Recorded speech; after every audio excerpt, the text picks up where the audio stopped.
Bismillah, Alhamdulillah, wassalatu wassalamu ala rasulillah wa ala alihi wa sahbihi wa man wala amma ba'du.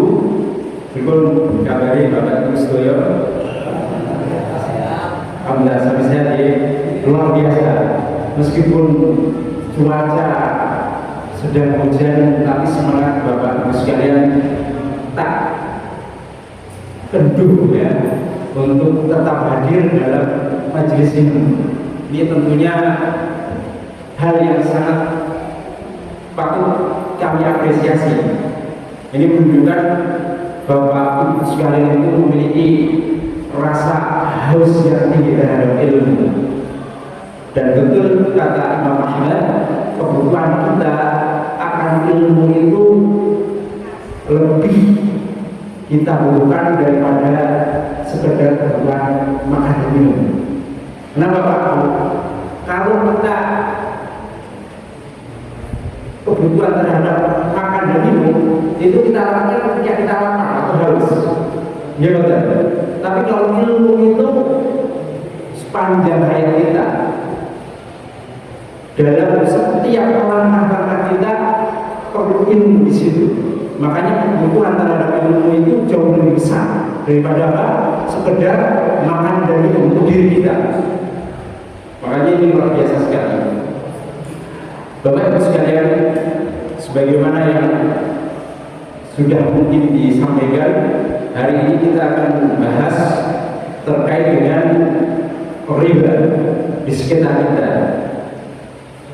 Dan dalam kesempatan yang berbahagia ini, insya Allah saya akan menyampaikan perihal riba yang kami ringkas dari sebuah kitab, yaitu tentang bahaya dan dampak riba yang ditinjau dari Al-Quran atau Sunnah. Ya, jadi di sini kita akan meringkas. Sebenarnya kitabnya sangat tebal ya, lumayan tebal, sekitar 98 halaman kalau tidak salah, karya dari Sa'ad Al-Qahtani. Jadi kita ringkas hanya beberapa lembar, mudah-mudahan sudah mencakup semuanya sehingga kita paham betul dengan pembahasan yang terkait dengan riba. Bapak Ibu sekalian, sudah kita maklum bersama bahwasanya agama Islam agama yang sangat perhatian terhadap kemaslahatan, bukan hanya terkait dengan ibadah, tetapi juga dalam bab muamalah. Jadi Islam terus memberikan rambu-rambu agar apa? Agar dalam kehidupan di dunia ini itu senantiasa dalam kehidupan yang penuh keadilan, penuh dengan tanggung jawab, kezaliman gila dan sebagainya. Karena ya dalam syariat kita, syariat Islam terus mengingatkan perkara-perkara yang menyebabkan kezaliman atau ketidakadilan di dalam kehidupan. Selalu mengingatkan hati-hati terhadap namanya ketidakadilan ataupun kezaliman. Ya, di antara hal yang terus diingatkan dalam syariat yaitu terkait dengan riba. Banyak sekali ayat ataupun hadis yang menyinggung namanya riba. Bahkan kita mungkin tidak asing di Bapak Ibu dengan namanya riba. Gimana? Sering mendengar riba. Ada sebagian yang memang sudah memahami, ada sebagian yang belum memahami, ada yang memahami tapi tidak peduli, menggampangkan, remehkan. Sehingga dalam kehidupannya dia tidak peduli akan muamalahnya, apakah pekerjaannya itu ada hati di dalamnya, apakah bisnisnya ada tercampur dengan riba atau tidak, ya, karena bab menggambarkan ini meskipun sudah jelas dan tahu. Coba saya tanya Bapak Ibu, sepengetahuan Bapak Ibu hukumnya riba apa? Hah? Hukumnya haram, ya, jelas haram. Hukumnya haram. Mungkin dari sejak kita usia kecil atau dewasa sudah paham hukumnya riba apa? Haram. Tapi dalam prakteknya kadang-kadang kita masih meremehkan atau kadang-kadang tidak mengetahui kalau hal tersebut merupakan perkara yang mengandung riba. Sehingga penting kita terus belajar tentang apa? Hakikat riba ini. Baik, Bapak Ibu sekalian, kita mulai dari definisi riba atau pengertian dari riba. Apa sih riba? Ya. Riba secara bahasa adalah az-ziyadah, tambahan atau kelebihan dan pertumbuhan. Ya. Jadi itu secara bahasa. Lalu secara syariat apa? Ya. Secara syariat adalah tambahan atau kelebihan tertentu yang disyaratkan dalam transaksi pertukaran harta tertentu tanpa adanya imbalan yang seimbang, baik dalam utang piutang ataupun dalam jual beli. Ya, jadi adanya tambahan intinya yang disyaratkan. Jadi ketika ada transaksi itu ada tambahan tapi disyaratkan, kemudian hal tersebut tidak ada landasan syar'i yang membenarkan, ya. Kemudian hal tersebut umumnya pada bab utang piutang ataupun jual beli. Ya. Riba itu sangat dekat dengan hal tersebut. Makanya penting bagi kita untuk belajar tentang ini. Nah, itu dari definisi atau pengertian riba. Intinya tambahan sing ora disyariatkan, gitu ya. Kemudian hukumnya apa? Nah, tadi bapak-bapak ibu sudah menjawab. Hukumnya haram mutlak. Ya, hukumnya apa? Haram secara mutlak. Nabi itu pernah menyampaikan, ijtanibu az-sab'a biqa'at. Jadi jauhilah oleh kalian 7 perkara yang membinasakan. Maka para sahabat bertanya, wa ma huda ya Rasulullah? Apa itu wahai Rasulullah? Di antara 7 itu yang disebutkan aklu riba, memakan riba. Sudah jelas ya. Jadi memakan riba termasuk perkara yang membinasakan. Kemudian dalam sebuah ayat disebutkan Nabi Shallallahu Alaihi Wasallam, Allah Subhanahu Wa Taala berfirman, "Alladzina ya'kuluna riba la yaqumuna illa kama yaqumul ladzi yatakhabbathu syaitan minal mas. Dzalika bi annahum qalu innamal bay'u mithlu riba wa ahallallahu al-bay' wa harrama riba." Orang-orang yang memakan riba itu tidak dapat berdiri melainkan seperti berdirinya orang yang kerasukan setan, kayak orang gila, ya.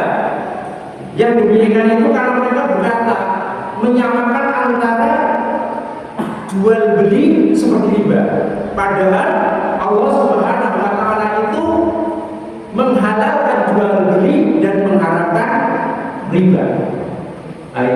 Jadi orang-orang yang nanti mengatakan bahwasanya jual beli itu seperti riba sama saja, kemudian mereka justru mengamalkan nanti ketika dibangkitkan sempoyongan kayak orang kerasukan setan. Jadi kelihatan ya, dipermalukan di hadapan makhluk lain. Jadi di padang mahsyar mungkin orang dibangkitkan dalam keadaan seger sehat, ada yang dibangkitkan apa? Kayak orang gila, sempoyongan. Jadi ketahuan nanti, yang mungkin waktu di dunia senang banget yang namanya dengan riba, pondasi setan. nah akhirat. Isi tentunya ya. Makanya mumpung kita masih hidup, jauh riba ya, bahaya sekali. Jangan sampai kita menyamakan bodoh jual beli kalau riba, boleh, gitu. Ya. Kemudian bahkan Rasul Shallallahu Alaihi Wasallam juga akan memerangi. Ya. Rasul yang kemudian di sini melalui firman-Nya Allah Subhanahu Wa Taala, fa illam taf'alu fa'dzanu biharbin minallahi wa rasulih. Maka jika kamu tidak mengerjakan, yaitu meninggalkan riba, maka ketahuilah bahwa Allah dan Rasulnya akan memerangi. Perhatikan. Jadi riba itu musuh Allah dan Rasulnya. Dan yang jadi ngaku seneng, ngaku cinta Allah, ngaku seneng cinta Rasul, ikut memerangi riba, atau bermuamalah dengan riba, Bapak Ibu? Memerangi, atur, melawan, ya, jangan riba. Nek ngaku cinta Allah dan Rasulnya, ojo malah ayat sedikit rapor. Nah, jangan sampai, ya, bahaya. Karena jelas Allah dan Rasulnya memerangi ya, orang-orang yang bermuamalah dengan riba. Maka di sini kita patut untuk memerangi. Caranya gimana? Caranya ya ojo dekat-dekat dengan riba. Hindari segala perkara-perkara muamalah yang di dalamnya mengandung riba. Sing halal-halal baik. Baik, itu dia Bapak Ibu, jelas ya, nek riba itu haram. Dalilnya jelas dari ayat suci Al-Quran, dari hadis Nabi Shallallahu Alaihi Wasallam. Kemudian berikutnya jenis-jenis riba. Nah ini penting, jenis-jenis riba. Secara umum riba itu dibagi menjadi dua jenis. Nah ini yang pertama adalah riba an-nasiyah. Pernah mendengar apa? Ibu, riba nasiyah, yaitu riba penundaan atau waktu. Nah ini, jadi riba ini tambahan yang disyariatkan atau disyaratkan sebagai imbalan atas penundaan pembayaran. Sehingga contohnya, nopo lintah darat nek minjem, ya toh, disyaratkan tambahan, ditambah, ya, disyaratkan tambahan apabila apa? Apabila tertunda pembayaran. Ada apa namanya, denda. Sering terjadi seperti itu ya. Pinjam di, misalkan di bank tertentu X, pinjam 100 juta. Pinjam 100 juta, masa temponya berapa misalkan? 1 bulan. Hah? Bulan atau 1 tahun? 1 tahun ya. 1 tahun. 1 tahun udah bisa bayar. Ya toh, akhirnya apa? Bikin perjanjian. Oh nek 1 tahun orang bayar, kowe kudu nambah pembayaranmu 10 juta. Jadi 110 juta misalkan. Nah, ini 10 juta ini tambah enggak? Tambah riba. Nah, tidak boleh seperti itu. Atau persyaratan yang di awal misalkan ada orang meminjam uang 10 juta, tapi disuruh kembalikan berapa? 10 juta 500. Ada tambahan di situ. Boleh apa enggak? Boleh betul. Betul, karena ada tambahan yang disyaratkan. Ya, di sini terjadi apa? Riba nasiyah, ya. Lebih-lebihnya telat takuni ada tambahan. Nah, ini ngeri lagi. Ya, jadi tidak boleh. Termasuk jenis riba yang sering terjadi itu kalau dalam bab, biasanya ngapunten ibu-ibu tak singgung nggih, kadang-kadang enten kegiatan nopo siji meneh. Jadi kadang-kadang lagi ngumpul gawis nopo PKK, di situ nanti ada iuran, anggotanya diwajibkan nyelah pinjem, gimana? Nah, terus setelah nilai kembalikan 10 ada tambahan. Secara Islam boleh buat ini dianggap sepele, dianggaplah hanya 10.000 apa. Padahal di situ ada riba, tidak boleh seperti itu. Ya. Jadi ketika memang mau aman soleh nyelani, ya nggak usah pakai embel-embel tambahan. Nek orang tembel apa tambahan, embel-embel tambahan, betul masuk kategori apa? Ada riba di situ. Dan ini dianggap umum soalnya dalam kehidupan kita. Ini tidak bisa gitu, ya. Jadi jangan sampai kita apa?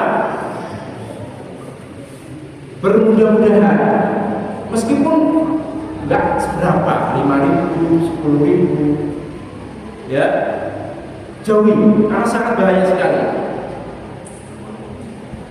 Terus zaman sekarang juga seneng nopo. Kadang-kadang gaya-gayaan pakai kartu kredit, ya bayarnya digesek saja dengan limit 2 juta per hari. Belanja pokoknya tinggal gesek. Engkau naik akhir bulan bayar. Padahal di situ ada tambahan, diutang sih tambah. Anu riba ada riba di situ, ya.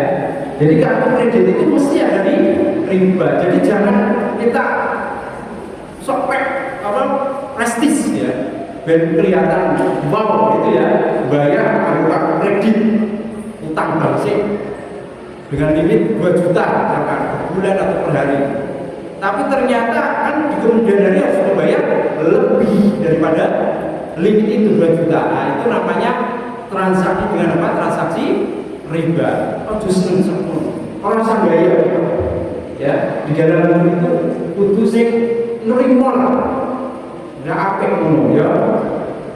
Jadi jangan ngikutin orang-orang yang seperti itu. Itu termasuk permainan kartu kredit. Ngono meneh apa? Judul. Ah saiki judul marah banget. Nek internet iklannya luar biasa nih Pak Bu. Nek buka YouTube, buka apa? Instagram, buka Facebook, mesti orang iklan judi online atau bukan judul pinjaman online. Ya, pinjol pinjaman online. Banyak penawaran melalui media sosial itu pinjaman online. Cukup nopo kirim foto, kirim KTP, butuh berapa juta? Butuh 3 juta. Minta waktu tenggang 3 bulan. Dengan tambahan berapa? Misalkan 10%. Sering seperti itu, banyak terjebak seperti itu. Ngeri Pak Budi, zaman sekarang itu riba itu sudah mainnya di dekat kita, di HP kita. Ya, kadang-kadang kepepet kan repot. Waduh, besok butuh kemana? Orang kerjaan akhirnya nyari jalan pintas, boleh pinjol. Syaratnya mudah, apalagi sekarang mereka berlomba-lomba, ya toh. Akhirnya nopo bermuamalah dengan muamalah riba karena terjerat pinjaman online. Sing dioyo-oyo orangmu, sing pinjam kadang-kadang tonggo nih saudaranya, karena kadang-kadang kita harus melampirkan nomor orang yang kita kenal. Mungkin ada yang kahman betul, ya nggak utang tiba-tiba di telepon orang. Katanya si A itu pinjam dengan saya sekian, belum bayar. Kita yang diteror, ya kan ini repotin kok, begini Pak. Gimana? Orang lain yang pinjam, kita kena getahnya. Kadang-kadang seperti itu ngerinya apa? Riba. Makanya kita wanti-wanti, ya kita bemojo, ya namanya apa? Pinjaman online, ya atau pinjaman-pinjaman yang memiliki tambahan di situ. Mau berapa persen? Jangan. Sebutuh-butuhnya kita, nek kita benar-benar mau mencari keriduan Allah, ada pasti yang membantu Pak. Nggak mungkin ya. Oke, semepet-mepetnya kita jangan sampai kita minjem online ya yang berbasis di situ ada bunga, ada tambahan, karena itu riba. Jangan sampai. Lebih-lebih untuk gaya hidup. Saya ini ngeri kok Pak. Lah wong main judi online, berharap duitnya tambah banyak, perkara harap dilakukan. Kalah main, akhirnya karena ketagihan jalur duit pembuatan enggak boleh, boleh utangan yang boleh, akhirnya boleh pinjaman online, gampang percaya. Akhirnya apa? Terjebak dua hal. Pertama, judi online yang sungguh merugikan dirinya dan keluarganya. Tambah lagi apa? Pinjaman online yang juga merugikan lagi untuk dirinya dan keluarganya. Bahkan kadang-kadang tetangga dan kerabatnya juga kena imbas. Nah ini bahaya riba itu luar biasa. Makanya jangan sampai kita apa? Jangan sampai kita terjebak dengan yang namanya muamalah riba. Kemudian berikutnya jenis kedua, tadi namanya riba nasiah ya. Yang kedua adalah riba fadl, riba kelebihan. Jadi ini pertukaran dua barang yang sejenis tapi beda dalam timbangan. Contohnya apa? Contohnya emas dengan emas. Tapi sebelum saya sampaikan, jadi jenis ini, jenis pertukaran barang yang sejenis dan harus sama, itu ada kriterianya. Yang pertama, di dalam hadis disebutkan emas dengan emas. Kedua, perak dengan perak. Kemudian gandum dengan gandum, jelai dengan jelai, kurma dengan kurma, garam dengan garam. Ya, di sini harus sama takarannya dan kontan. Ya, harus sama ukurannya dan kontan, naik sama. Pertama, Mas, misalkan Bapak Ibu pengen tukeran emas dengan emas. Emas di sini ukurannya 1 gram 24 karat ditukar dengan emas yang mungkin hanya 20 karat. Tadi 1 gram berapa 1 gram ya. Kemudian si penukar ini yang dengan 20 karat dengan jumlah lebih, misalkan berapa? 1,5 gram. Beda betul? Beda. Yang ini 1 gram 24 karat, yang ini 1,5 gram 20 karat. Boleh betul? Bapak Ibu, tukeran seperti itu boleh tidak? Tidak boleh. Ya, tidak diperbolehkan. Selama jenisnya masih namanya emas, meskipun karatnya berbeda, kalau jumlahnya, beratnya berbeda, tidak boleh, harus sama. Kalau enggak, beratnya ada riba. Tadi ada disebutkan gandum dan selainnya, kurma, itu dikiaskan ke makanan pokok. Contoh, misalkan Bapak Ibu punya beras rojo lele, makanan pokok kan beras ya, punya rojo lele sepintal, terus ditukar dengan beras IR. Dengan beras IR berapa? 1,5 kintal ditukar. Boleh nggak? Hah? Boleh nggak? Boleh nggak? Hah? Nggak boleh. Meskipun rojo lele misalkan beras yang paling mahal harganya per kilonya, IR-nya mungkin harganya tidak sampai seperti rojo lele, tapi ketika ditukar dengan sistem barter, tidak boleh takarannya berbeda. Nek sekintal ya sekintal, nggak boleh sejenis sekintal, sejenis 1,5 kintal, nggak boleh. Atau sekilo, sejenis setengah kilo, nggak boleh. Mungkin Pak, jalan tak miciki rojo lele kaya apa rasane, aku duwe IR kayak 2 kilo. Jenengan wis sekilo wae lah ora apa-apa. Ah, 2 kilo ditukar sekilo. Boleh ra? Mboten. Karena apa?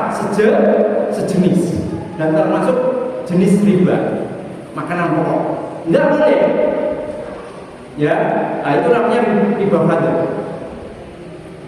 Jadi paham ya Bapak Ibu ya? Ini dikiaskan ke semuanya. Perak dengan perak. Ya, juga tidak boleh. Pokoknya harus sama. Nah, terus pertanyaan saya, kalau Bapak Ibu punya emas, pengen ditukar perak, emasnya 1 gram, atau perak ditukar emas lah, beda jenis ya. Emasnya 1 gram, 1 gram berapa? Gram emas, rong yuta lebih ya. Hah? Kalau emas yang murni kan 24 katanya sudah 2.800.000-an, 2 juta lah katakan, 2 juta 1 gram. Terus peraknya pengen ditukar dengan emas, perak saya ini kira nggak tahu. Tadi emasnya 1 gram, peraknya wis tak tukar 500 gram, boleh nggak? Boleh nggak? Apa harus sama? 1 gram 1 gram? Atau boleh emasnya 1 gram, peraknya 500 gram?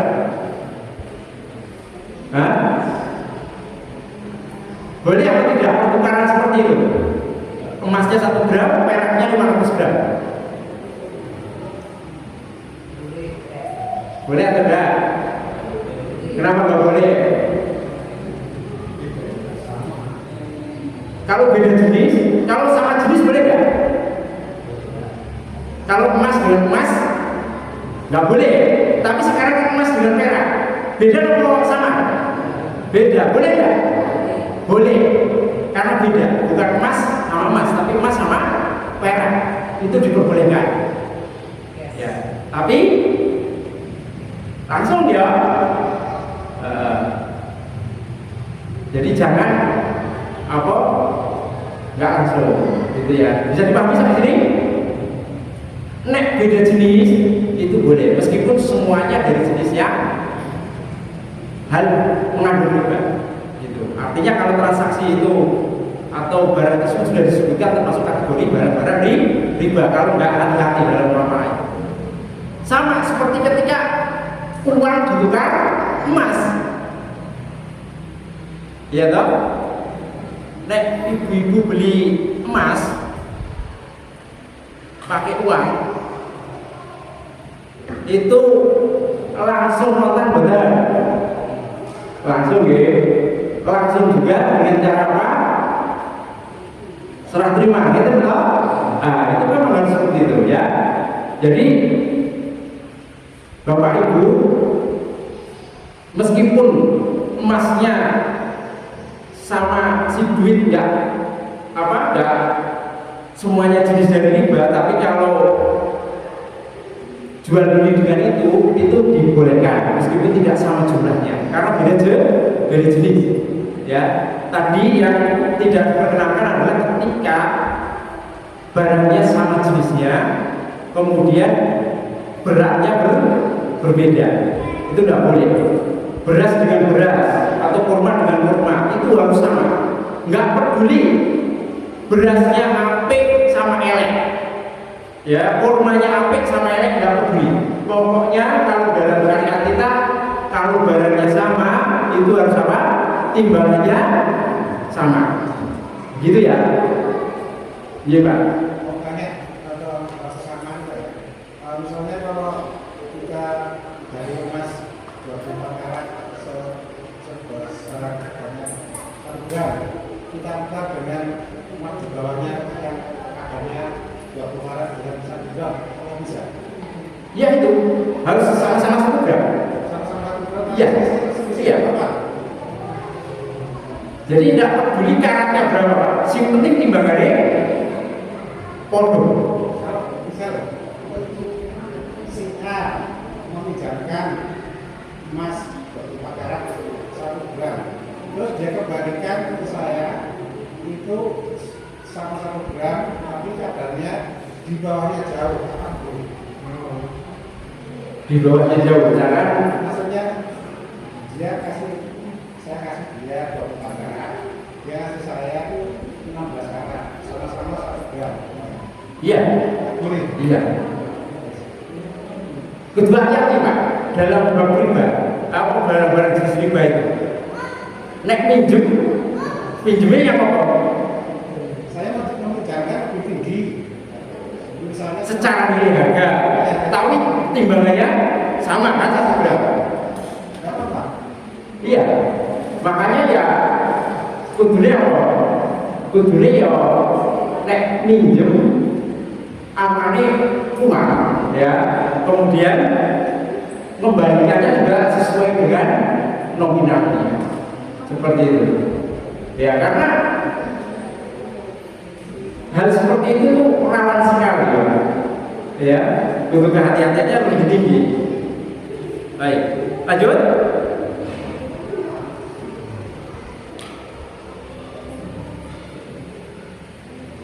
Ini bahkan garam ya Bu, ibu-ibu, garam kropos misalkan ditukar garam yang halus gitu harus sama, nggak boleh ya, karena namanya sudah namanya garam, sama-sama garam, nggak boleh beda.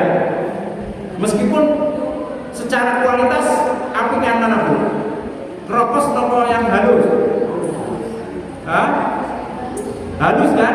Tapi kalau sama-sama garam itu harus sama. Gitu ya.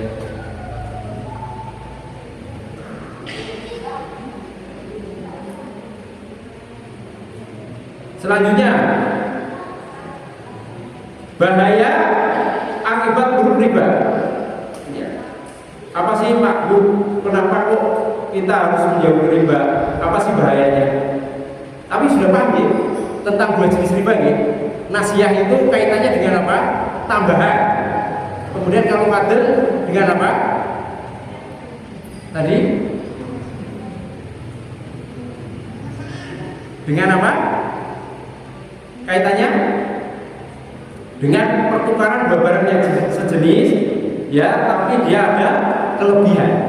Jadi kalau yang kedua barang dengan barang itu ya, padu itu harus sama. Selanjutnya bahaya atau akibat buruk riba. Nah, tadi sudah disebutkan akan diperangi oleh Allah dan Rasulnya. Ya, tadi sudah kami bacakan. Kemudian yang kedua, kebinasaan harta. Nah, ini nggak berkah kalau kita banyak muamalah dengan riba. Allah Subhanahu wa taala berfirman dalam surat Al-Baqarah 276, "Yamhaqullahu riba wa yurbis shadaqat."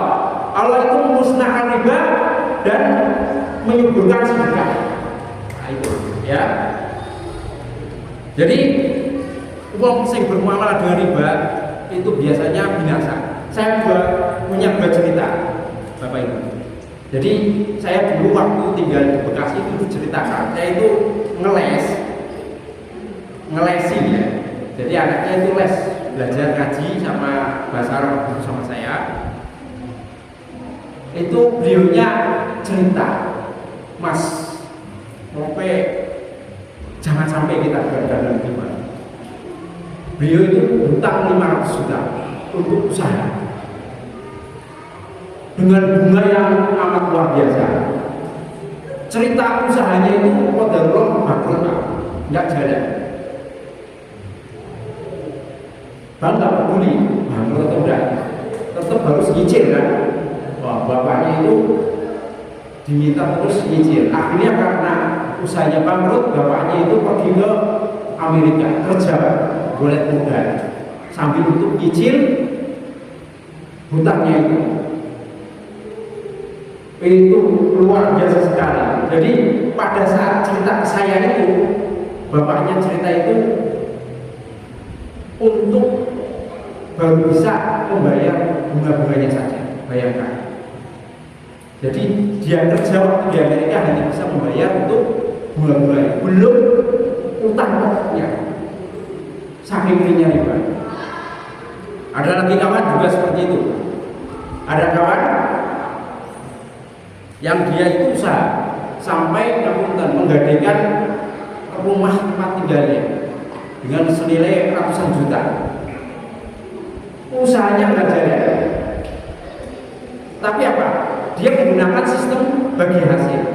Nek bagi hasil harusnya gimana Pak? Nek untung atau dibagi? Harusnya nek untung toh.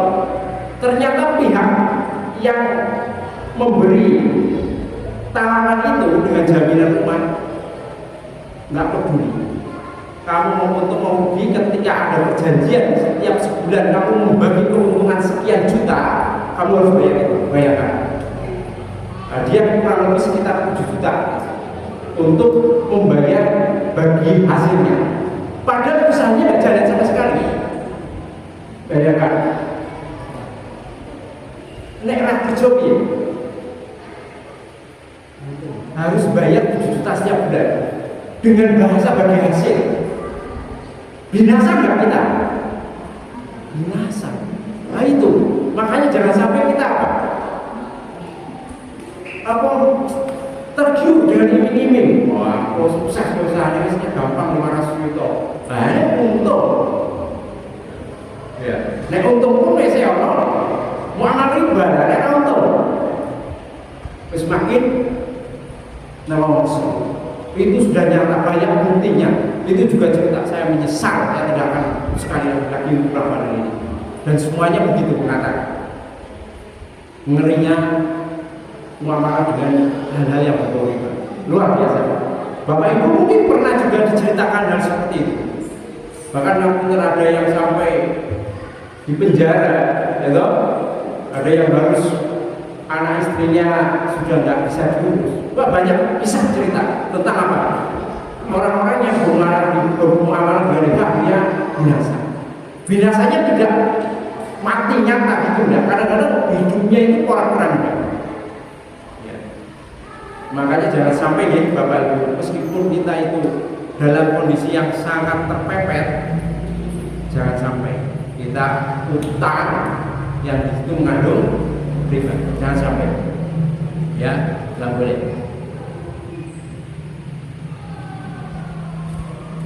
Selanjutnya,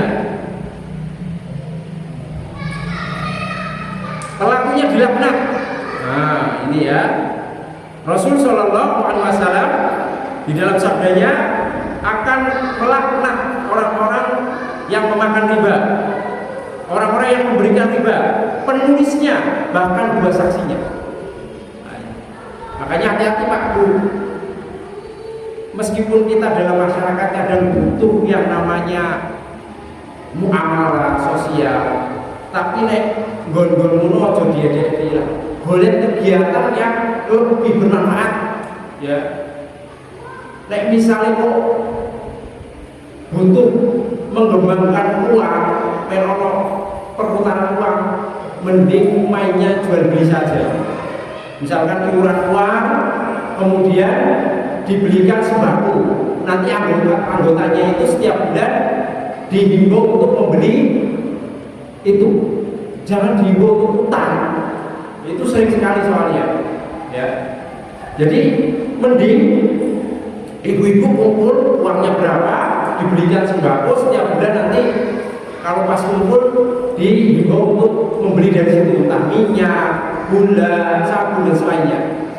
Itu lebih berkah, ada keuntungan yang jelas daripada ibu ngumpulin uang 10 juta, anggotanya wajib pinjam, nanti setelah itu wajib mengembalikan lebih. Nah, meskipun sedikit, jangan sampai apa yang masuk ke dalam tubuh kita sesuatu yang mengandung riba, sangat ngeri. Ya, jangan sampai daging kita tumbuh dari sesuatu yang haram. Efeknya itu panjang. Bisa apa? Doa-doa kita itu sulit dikabulkan, bahkan mungkin tidak dikabulkan. Karena apa? Tubuh kita penuh dengan sesuatu yang haram. Ya. Jangan sampai kita itu membuat penghalang antara diri kita dengan Allah. Ya Bapak Ibu, pokoknya sing normal baik sesuai syariat. Ya. Kemudian dosa riba paling ringan. Nah ini apa Pak? Kira-kira dosa riba paling ringan apa? Iya. Jadi dosa riba paling ringan itu ngeri sekali. Dalam sebuah hadis disebutkan riba itu memiliki 73 pintu. Ya. Dan dosa paling ringannya adalah seperti seorang lelaki yang menzinai ibunya sendiri. Bayangkan. Dosanya seperti ini. Anak zinai ibunya sendiri itu dosa paling ringan, itu riba. Ya jangan sampai kita malah gampang perkara ini sekali. Dosanya sangat besar. Makanya riba itu termasuk dosa paling besar. Ya, dosa-dosa apa yang paling besar? Termasuk maksiat yang tingkatannya tinggi. Ya disandingkan dengan membunuh, sihir, ngeri sekali. Walaupun nggak sampai seperti syirik ya, tapi riba termasuk dosa yang sangat besar saja. Ya, makanya ini Bapak Ibu, apapun itu jangan sampai kita melakukan perbuatan riba. Ya.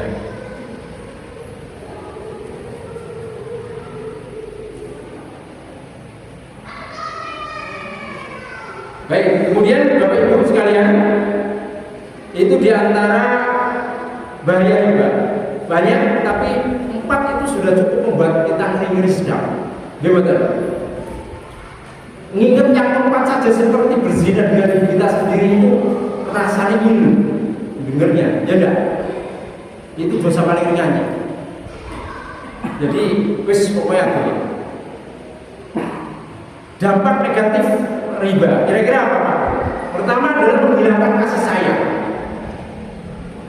Mesti ini, ya karena apa? Karena menghilangkan semangat tolong menolong. Karena tolong menolongnya ada basis apa? Berbasis tambahan. Mungkin orang memberi tambahan, mesti apa? Sengit-semitan, musuhan, nggak seneng, gimana? Akhirnya seperti itu.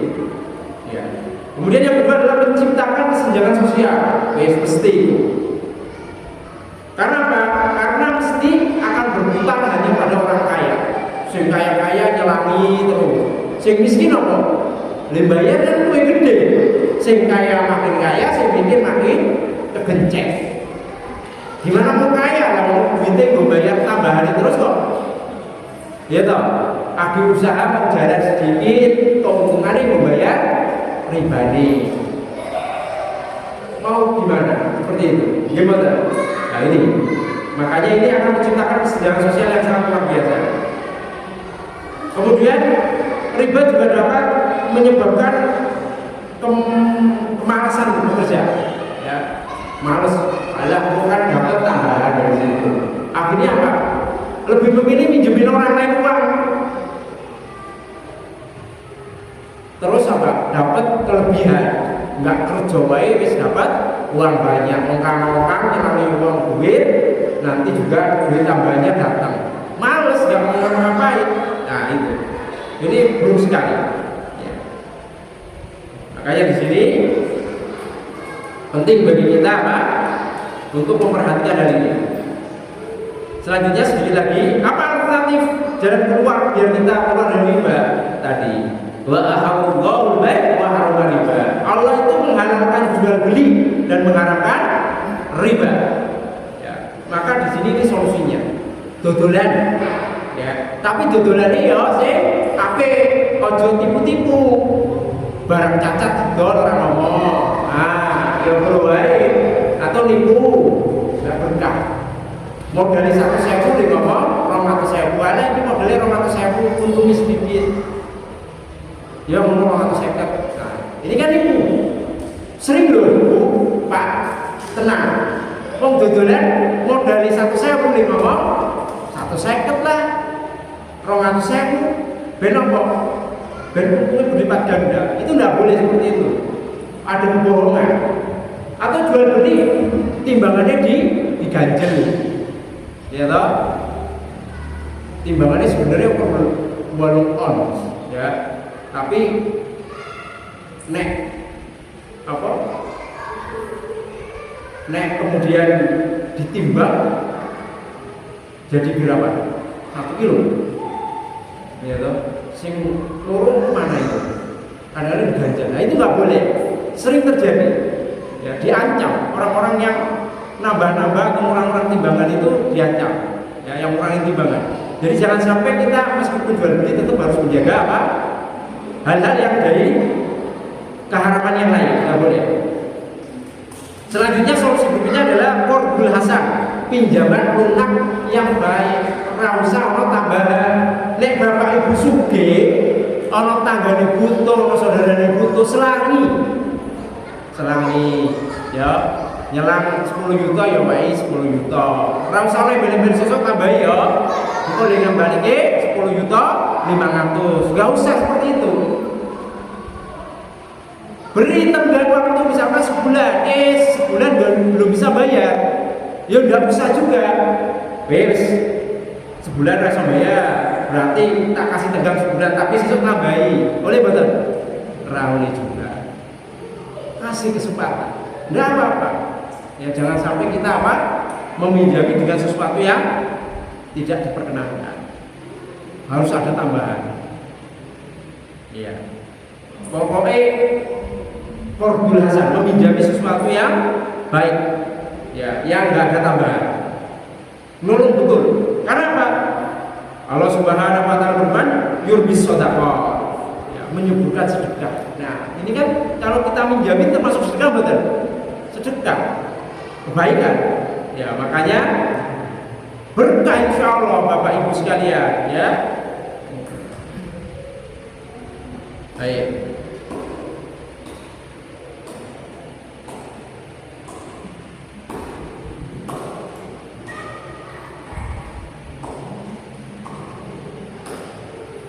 Termasuk sering terjadi riba, pada riba apa? Fadl.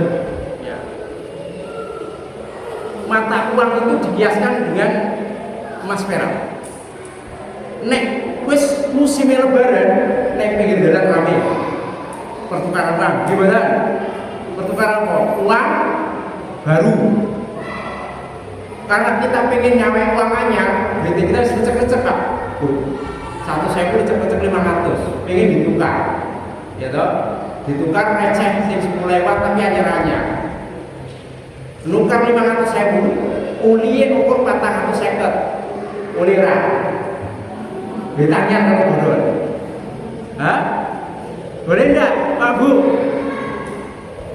Boleh enggak? Enggak boleh, ya, sejenis. Tadi kalau sejenis harus sama, orang peduli lecek atau nanya. Enggak boleh. Nah ini digampangkan nih betul. Malah banyak sekali itu di pinggir jalan. Kalau udah musimnya Ramadan terakhir, Ramadan terakhir demi ibadah malah boleh untuk pakai cara riba jadi. Opora kita mirip. Nah, yo kita jangan dukung lah, pengen ditanya tak kelah. Neng bang akhir, ojo wah, yo lecek ya duit toh, bodoh baik itu bakso ya udah porsi nih 10.000 toh. Nah itu, jadi jangan sampai kita bermudah-mudahan di situ. Ya. Terus apa lagi? Banyak ya. Hah, udah bingung. Asuransi konvensional, tapi jamin bisa harus rampung ya. Boleh nggak? Asuransi BPJS, boleh nggak? Bapak Ibu punya BPJS? Punya? Hah? Enggak? Boleh nggak BPJS? Ada riba enggak? Ada gorong enggak?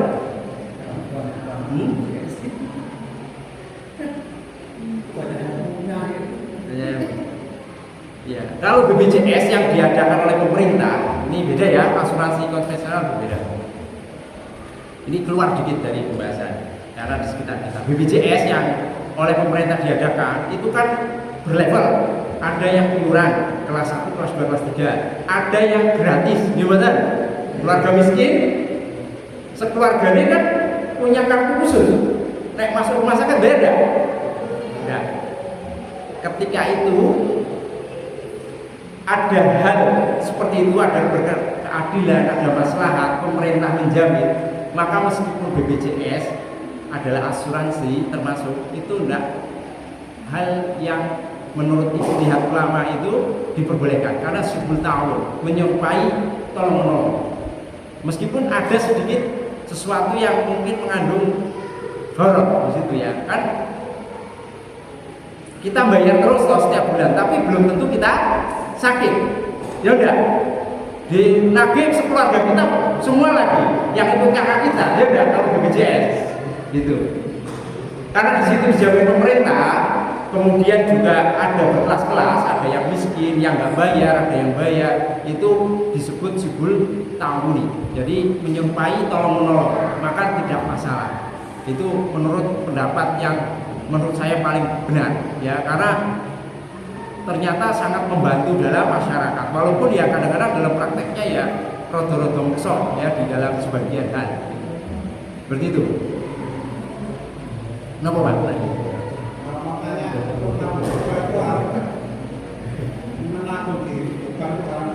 Nabungnya tergantung banknya Pak. Bank konvensional. Ya, bank konvensional umumnya dia akan memberikan bunga. Iya toh? Nah, bunga itu sebenarnya lain dari riba. Nek iso nek orang terpaksa banget, ora susah nyari bank yang enggak ada ribanya. Ya. Kita termasuk tolong menolong dalam dosa di situ. Iya. Ya enggak Pak? Karena kita tahu di situ nanti akan ada riba, kok kita masih nitip di situ. Berarti kan kita kayak seolah-olah hidup, kecuali duit kita triliunan nggak mungkin ditaruh di rumah ya toh, terpaksa pakai bank, itu darurat. Tapi kalau ada bank yang nggak ngambil riba, itu lebih baik. Dan ada Pak. Jadi kita hanya menaruh duit titip-titip toh, mereka nggak ngasih riba. Seperti itu. Jadi hindari cari bank yang nggak ada ribanya, karena termasuk ta'awun dalam ismi wal udwan, termasuk tolong menolong dalam dosa dan permusuhan, tidak boleh. Kalau semisal masjid berbiaya uang di KTP, nah banyak. Ya kan banknya apa dulu? Saya bank masuk bank misalnya BR itu Ribanya jangan diambil lah. Nek terpaksa taruh di situ. Ya. hubungannya. Hah? Sistem uang kita. Ya itu tidak apa-apa. Makanya kan ada bank pilihan yang hanya titip-titip tok. Makanya hindari bank-bank yang menawarkan bunga-bunga. Karena kita nanti akan tolong-menolong di situ. Nek terpaksa nih harus nitip di situ karena nggak ada bank yang titipan murni. Nitip kok bunganya dihitung, bunganya gue kembali ke masyarakat saja. Misalkan ada membangun jalan, kasih di situ. Tapi coba membangun masjid, ya. Seperti itu. Hindari, walaupun ada pendapat yang kalau tercampur uang baik dan buruk masih bisa, tapi hindari saja. Ribut Mas. Di BPJS itu ada bendanya apa kan? Bendanya itu cuma. Iya, makanya kan saya bilang tadi ada hal-hal yang kadang-kadang merugikan, ya tidak diperkenankan di situ. Kezaliman ada ya. Makanya meskipun demikian, tapi di situ apa namanya pemerintah yang mengadakan ada masalah yang besar sekali. Makanya disebut syubul ta'awuni. Makanya untuk menghindari itu ya usahakan kita ikuti yang sesuai level kita, bisa bayar. Kemudian nek memang termasuk golongan yang tidak mampu, kita ngikut yang itu aja. Seperti itu. Karena larang saya kira rumah sakit luar biasa. Nah, itu kiranya ya banyak sebenarnya contoh-contohnya, tapi dengan standar dua tadi, riba nasiah dan riba fadl, bisa ada gambaran nih. Yeah. Intinya kalau riba nasiah itu ada tambahan gitu ya. Kemudian kalau riba fadl itu sejenis tapi ada kelebihan. Itu aja. Kalau ada transaksi seperti itu berarti bisa kita asumsikan ada mengandung riba. Gitu. Kita cukupkan dulu karena sudah hampir setengah 9. Ada kurangnya mohon maaf Bapak Ibu sekalian. Kami akhiri. Wabillahi taufiq. Assalamualaikum warahmatullahi wabarakatuh.